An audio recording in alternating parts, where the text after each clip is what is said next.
मैं सिंह ठाकुर, आप देख रहे हैं Akshat news live TV. Shrimad Bhagwat कथा का आयोजन युवा सत्संग समिति द्वारा कालेपाटी मंदिर पर किया जा रहा है। कथा का वाचन मनोज कृष्ण शास्त्री जी भागवतचार्य एवं ज्योतिचार्य द्वारा किया जा रहा है। कथा सुनने में बड़ी संख्या में भक्तगण कथा स्थल पहुँच रहे हैं।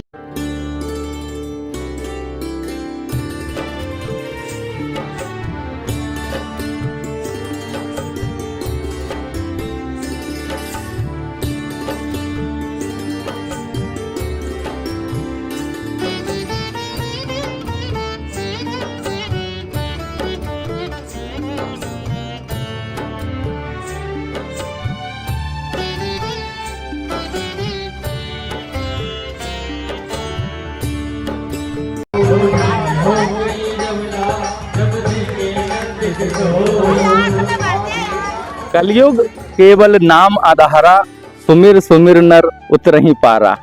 जी हाँ, ये संस्कार हैं हमारे और यही मूल मंत्र है। और आज खुशी इस बात की है कि धर्म के काम में इस तरह के युवा, जो आपको ये टीम यहाँ पर नजर आ रही है, ये युवा सत्संग समिति है। जी हाँ, कैंट की युवा सत्संग समिति। और इन्होंने यहाँ पर कालापाठा जो मंदिर है, श्रीमद् भागवत कथा का आयोजन इन्होंने कराया है। बेहद तन्मयता के साथ में ये सभी युवा ऊर्जा के स्रोत अपनी यहाँ पर उपस्थिति दर्ज कराते हैं। केवल उपस्थिति नहीं, बल्कि उस मनोभाव को भी प्रकट करते हैं, जैसे देखने के बाद उस पुरानी पीढ़ी में कहीं ना कहीं आत्मसंतोष का भाव उत्पन्न होता है। किस तरह से इन्होंने इस आयोजन का बीड़ा उठाया, क्या उसके पीछे उद्देश्य है, किस तरह का संदेश समाज में, प्रदेश में और देश में देना चाहते हैं, ये मैं आपको रूबरू कराऊंगा। आप बताइए, किस तरह से आपके मन में ये विचार आया कि हमें श्रीमद् भागवत कथा का आयोजन कराना चाहिए? काफी वर्ष हो गए इस मंदिर पे। ये महाराज जी ने तो सर्वप्रथम इस मंदिर पे सन 2007 में पहली बार भागवत जी की थी। उसके बाद महाराज ने लगभग कैंट और गुना में एक दो ही भागवत जी की होंगी, नहीं की, या फिर कोई कराने वाला नहीं मिला, तो मन भाव किसी का इतना रहा नहीं सत्संग के लिए। तो इस वजह से कई दिनों से यहाँ पे कुछ अच्छा कार्यक्रम हुआ भी नहीं था इस मंदिर पे। तो हमारे छोटे भाइयों के मन में ये विचार आया सबसे पहले, उन्होंने फिर हम सभी लोगों से किया, और विनोद पटेरिया जी भाई साहब है, उनको भी बताया, उनसे बोला कि हमारे लोगों की ये इच्छा है, थोड़ा हमारा सहयोग कीजिए। उन्होंने कहा ठीक है मैं करता हूँ। फिर महाराज जी से हम लोग मिले, उनसे चर्चा की, उनसे संकल्प लिया, उनसे मुहूर्त तिथि वगैरह उनसे पूछा कब करना चाहिए। महाराज जी ने हमारे लिए वो दिन बताया, उसके कारण फिर हम लोगों ने इसकी तैयारी की और फिर ये सफल आयोजन हम अभी कर रहे हैं। भगवान की कृपा से आगे हर वर्ष भी करते रहेंगे, और मंदिर पे भी हमारी ये पूरी टीम हर वर्ष कुछ न कुछ मैं पूछूंगा आपसे, आप और किस तरह की गतिविधियां करते हैं, आगे भी किस तरह की करते रहेंगे। मैं आप लोगों से भी बात करूंगा। इस मौके पर मैं सबसे पहले अब आपको ले चलूंगा पंडित मनोज कृष्ण शास्त्री जी के पास। जी हाँ, भागवत प्रवक्ता हैं, देश दुनिया में आपकी कथाएं होती हैं, बेहद मार्मिक अंदाज में और रोचक अंदाज में ज्ञानवर्धक तरीके से आप कथाओं का वाचन करते हैं। पंडित जी, आपका स्वागत है। और किस तरह से आप इस युवा टीम को किस तरह से लेते हैं, ये संस्कार इन युवाओं में है, इस तरह के आगे किस तरह से आप देखते हैं? आज के समय में छोटे बच्चों में ऐसी भावनाएं जागृत होना, आयोजन कराना, ये बहुत बड़ी उपलब्धि है, बहुत बड़ी बात है। क्योंकि आज जो कलयुग चल रहा है ना, इसमें लोगों को टाइम कहाँ है सत्संग करने, और अपने अपने उदर पूर्ति में सब लगे हुए हैं, फंसे हुए हैं।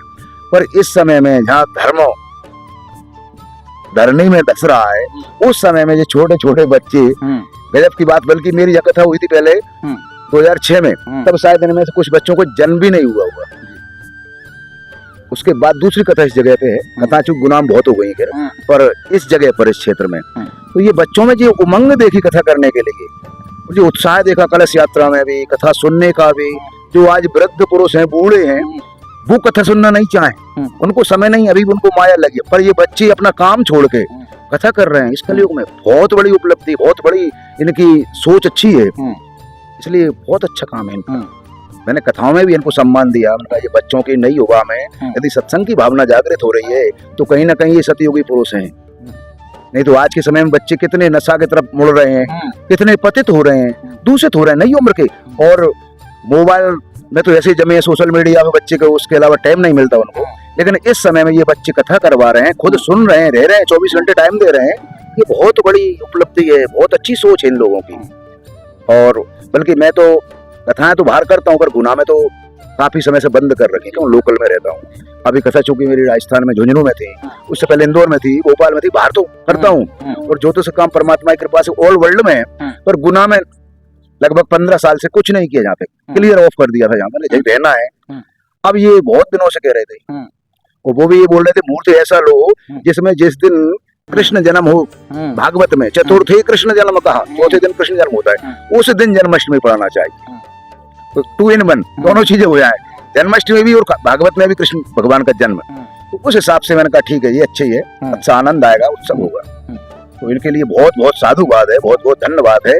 इस समय में भी ये बच्चे ऐसा काम कर रहे हैं, ये तो बल्कि बड़े हैं, और ये और छोटे छोटे बच्चे होते हैं, कितने छोटे छोटे बच्चे हैं। बल्कि जब मेरी कथा श्याम भाई हुई है मांगले भवन में सामने, तब इनमें से कुछ लोगों को जन्म ही नहीं हुआ होगा। अच्छी बात है, इस युग में ये बच्चे काम कर रहे हैं, इनके लिए बहुत बहुत साधुवाद है, धन्यवाद है। जैसा महाराज जी, श्रीमद् भागवत कथा अमृत है और कलयुग के लिए एक वरदान है, साक्षात भगवान नारायण का स्वरूप मानी जाती है। वर्तमान परिवेश में आप किस तरह से उपयोगी मानते हैं कि भागवत कथा अमृत का पान करके किस तरह से हम अपने जीवन को अपने व्यसनों से दूर करें, कुरीतियों से दूर रखें अपने आप को? यदि भागवत सुनेंगे तो स्वतः ही ये कुरीतियां सब दूर चले जाएंगी। पर आज के दौर में क्या हो रहा है समय में कि भागवत को तो एक तरफ कर दिया, वक्ताओं ने भी, श्रोताओं की भी इच्छा रहती है कि भागवत न सुना के हमको भजन सुनाएं, डिस्को डांस सुनाएं, ये लोगों की प्रेरणा रहती है। तो इस विषय पर मैं कथा में ही बोलता हूँ, पर इन्होंने कभी फोर्स नहीं किया कि हमको भजन चाहिए, इनको कथा चाहिए। कथा को यदि सुनेंगे तो अमृत द्रव्य संयुक्तम, अमृत द्रव्य से संयुक्त है भागवत की कथा। पिबत भागवतम रसमालयम, रस का खजाना है। मुहुरहो भुवि भावु कहा, मुहुर मुहुर यानी बार बार इसका पान करें। तो इसके श्रवण करने मात्र से ही सारी जो हमारे अंदर के काम, क्रोध, द्वेष, ईर्ष्या, द्वंद्व इत्यादि है, व्यसन है, ये सब स्वतः समाप्त हो जाएंगे। ये भागवत की कथा की विषय पर कथा सुने, ये नहीं कि हम डिस्को डांस करें। आजकल चल रहा है ना, डिस्को डांस ही मेन कथा हो गई, कथा बची नहीं। कथा को एक तरफ कर दिया, पर भजन संकीर्तन, हाँ कलऊ केशव कीर्तनाथ, कलयुग में भागवत की कथा में या अन्य कहीं भी ठाकुर जी का कीर्तन ही सर्वोपरि है, कीर्तन करना चाहिए। और उसमें आप कहो फिल्मी गाने, डिस्को डांस करें, ये कथा नहीं है, ये व्यथा है। और आजकल समाज इस तरफ ज्यादा मुड़ रहा है। तो पहले जो कथाएं होती थी वो इसी पर फोकस रहता था कि कथा ही सुनना है, इसलिए कहा अमृत द्रव्य संयुक्तम, अमृत द्रव्य से संयुक्त है, इसमें अमृत भरा हुआ है और उसको पान करना पड़ेगा। अमृत भले ही हाथ में है, पिएंगे नहीं, अमृत की जगह कुछ और पी लेंगे तो जो पिएंगे उसका प्रभाव पड़ेगा निश्चित रूप से। और ऐसे धन्वंतरी हमारे समाज में मौजूद है जो उस भागवत कथामृत का पान हमारे लिए करा रहे हैं, और ये युवा हैं। निश्चित रूप से इनकी जितनी सराहना की जाए उतनी कम है। हाँ, किस तरह से मन में भाव आया कि हमें भागवत जी कथा कराना चाहिए?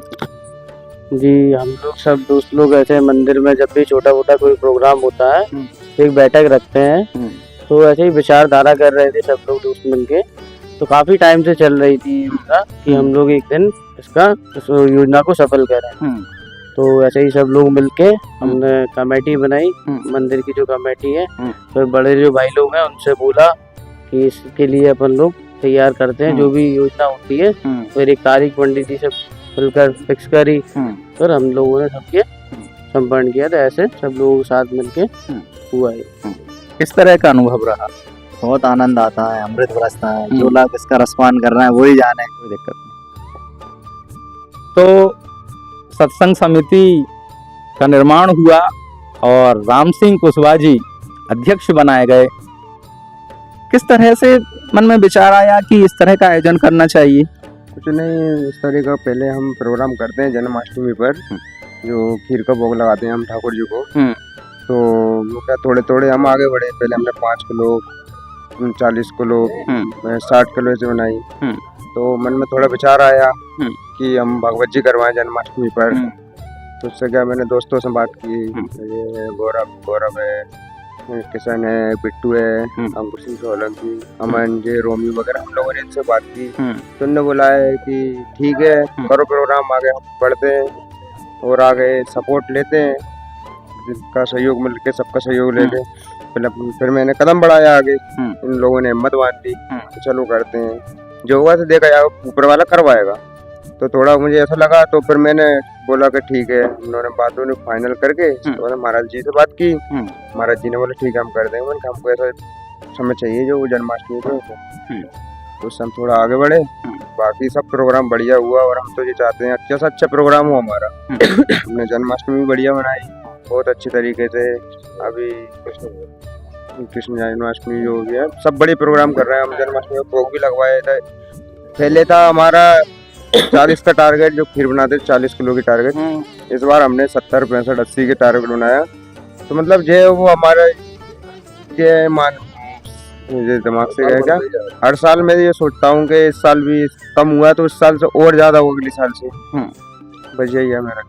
तो थोड़ा क्या भगवान से थोड़ा मैं जा रहा हूँ भगवान के पास, मतलब साथ में भजन करते हुए मेरे दोस्तों को भी साथ में ले चलो, और बल्कि जो भी है सबको साथ में लेके चलना पड़ता है। युवा अवस्था में और भजन पास में ही है घर, तो सब लोग यहीं पे बैठे रहते हैं, तो इनमें ही मन लगा रहता है। हनुमान जी मेरे प्रिय है, उनको पूछता हूँ, ये लोग बोलते हैं गौरव भैया अपन ऐसा कर लेते हैं। तो सबकी टीम बना के साथ में सभी वो पहुंच जाते हैं अपने अपने ठिकाने पे, पहुंच कर बैठ कर सब इकट्ठे होकर, जैसे चंदा करना हुआ और भी कार्य करना हुआ, जैसे कमांड करना है कि ये रोमियो आप जे करो, राम सिंह आप जे करो, तो बात डोरी मेरे हाथ में दे रखी, तो काम करवाते रहते हैं। ऐसे करके एक कार्यक्रम हो जाता है, जैसे जो अभी हुआ जी। आज के इस युग में विलुप्त होती चीज को उठाने के लिए आगे युवा समिति आई, और हर साल कृष्ण जन्मोत्सव मंदिर पे बनता है हमारे पे, प्रतिवर्ष निरंतर बनता है। तो इस बार कुछ अलग करने का सोचा सबने, और बालाजी की कृपा से, ठाकुर जी की कृपा से वहाँ संभव होता हुआ दिखा, और आगे भी कृपा रही तो और अच्छे से अच्छा प्रोग्राम करेंगे इस मंदिर पर। बिल्कुल, निश्चित रूप से आपकी भावनाएं स्वागत योग्य हैं। हरि अनंत हरि कथा अनंता, कहीं सुनहि बहुविधि सब संता। तो ये संतों का आशीर्वाद है, आशीर्वचन है, और इन लोगों की ये यहाँ पर इतनी निर्मल कोमल शुद्ध धार्मिक भावनाएं हैं, निश्चित रूप से इन सभी के लिए, इस समाज के लिए बहुत ज्यादा फलदायी होगा। नमस्कार, मैं लिया त्रिपाठी ठाकुर लोकेन सिंह के साथ अक्षर।